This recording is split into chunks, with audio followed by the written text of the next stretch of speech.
Ready start. महोदय, पहले विश्व युद्ध के बाद जितने पूंजीवादी देश थे वे करीब करीब खत्म हो करके सिर्फ 4 देश रह गए थे जो नाम गिनाने लायक थे। ब्रिटेन, जापान, अमेरिका और फ्रांस, ये 4 राष्ट्र थे। लेकिन दूसरा विश्व युद्ध समाप्त होने के बाद सब देश इतने कमज़ोर हो गए कि दूसरी श्रेणी में आ गए।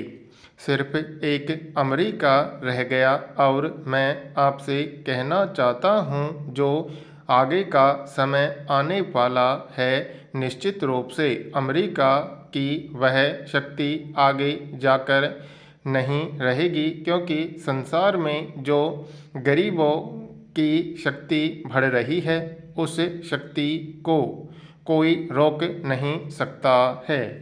कोई पार्टी या सरकार के बीच में जाकर भले ही कुछ देरी लगाए, कुछ गड़बड़ी फैलाए, लेकिन उस शक्ति को आगे बढ़ने से रोक नहीं सकते। यह बात निश्चित है। यही वजह है हम लोगों ने देखा जहां पहली लड़ाई के बाद एक सोवियत रूस का राज्य कायम हुआ था, तब से हिंदुस्तान में, अफ़गानिस्तान में, टर्की में राष्ट्रीय आंदोलन हुए थे और वह पनपते पनपते दूसरा विश्व युद्ध आते आते यह स्थिति हो गई कि सिर्फ रूस की समाजवादी देश नहीं रहा, बल्कि और भी कितने देश समाजवादी हो गए और भी कितने राज्य स्वतंत्र हो गए। यह भी हम लोगों ने देखा है। मेरे कहने का मतलब यह है कि दोनों शक्तियों के टकराव में जो गरीबों की शक्ति थी, मजदूरों की शक्ति थी, काम करने वालों की शक्ति थी और दूसरी पूंजीवादी शक्ति थी, उसमें जो कमज़ोर शक्ति थी वह कमज़ोर होते हुए भी आगे बढ़ रही है। इसलिए कहा जा सकता है कि अमेरिका की शक्ति का भी ह्रास होगा और अभी जो घटनाएं अंतर्राष्ट्रीय क्षेत्र में हुई हैं वे इस बात का प्रमाण हैं कि उनकी शक्ति दिनों दिन कम हुई है। लेकिन यह भी सही है कि इसमें रूस का भी हाथ है। रूस ने इधर बांग्लादेश के समय या उसके पहले भी और इस वक्त भी, यानी इजराइल और अरबों के युद्ध के समय भी जो भूमिका अदा की उसमें रूस ने अच्छा काम किया, इस बात को हम मानते हैं। अभी रूस की तरफ से श्री ब्रेजनेव आए थे और इस सिलसिले में जो समझौता हुआ है उस समझौते को भी हम अच्छा समझौता समझते हैं और इस माने में अच्छा समझते हैं क्योंकि हिंदुस्तान जब आर्थिक दृष्टि से कमज़ोर है तो अपने को मजबूत करने के लिए अगर कोई उपाय करता है तो वह ठीक करता है। लेकिन एक दोष हिंदुस्तान में भी है और वह दोष यह है कि हिंदुस्तान के लोग इतने भावुक हैं कि वे अपनी भावनाओं के बहाव में बह जाते हैं और इतने बह जाते हैं कि जितना उन्हें नहीं बहना चाहिए। चीन के साथ जब संबंध कायम हुए थे तो उस समय भी वे लोग अपनी भावना में बह गए थे और अंत में तिब्बत को खो दिया, जो हिंदुस्तान के लिए पीछे एक सिरदर्द का कारण बन गया है। अभी और इसके पहले भी दोनों सरकारें संगठित थी।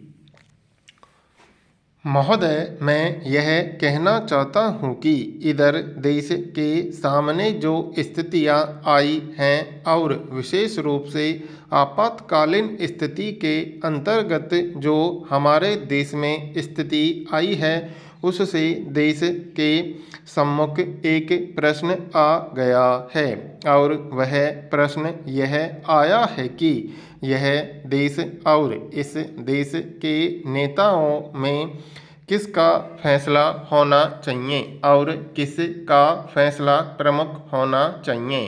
पिछले दिनों का अनुभव यह रहा है कि स्वतंत्रता के बाद जितने भी प्रगतिशील विधेयक या कानून आए हैं, उनको लेकर हमेशा जो हमारी अदालतें रही, उन अदालतों ने जनता के विरुद्ध फैसला दिया। हम इन विधेयकों द्वारा जनता की सेवा करना चाहते थे।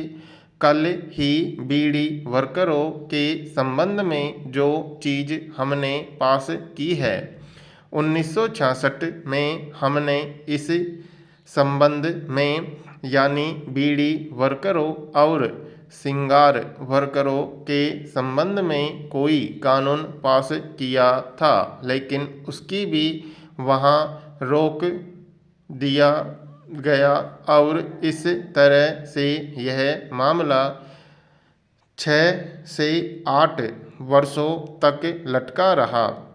सवाल यह है कि इस समय हम क्या अपने देश में ऐसी स्थिति लाना चाहते हैं कि इस सभा को, जिसको आप संसद कहते हैं, राज्यसभा और लोकसभा, उसको संविधान में संशोधन करने के संबंध में मौलिक अधिकार होने चाहिए, क्योंकि समय बदल गया है।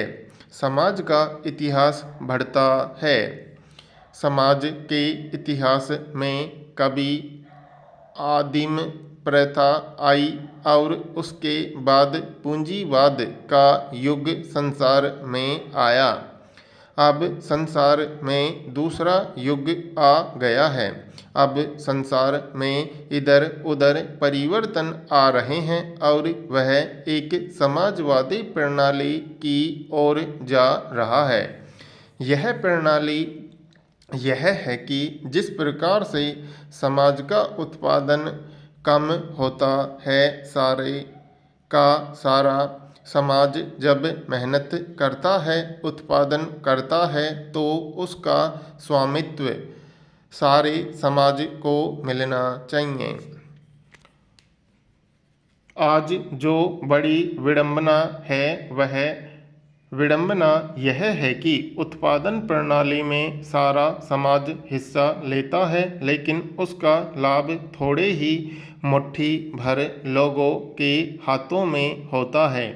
यह जो राज्यसभा या लोकसभा है, जो संसदीय प्रणाली है, उसका मूल तत्व यह है कि हम जनता के प्रतिनिधियों को अधिकार दें और अदालतों को अधिकार न रहे।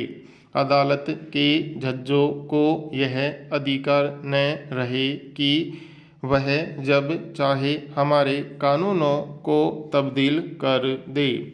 जनता के प्रतिनिधि जिस चीज़ को स्वीकार करते हैं, उसको वे नामंजूर कर देते हैं।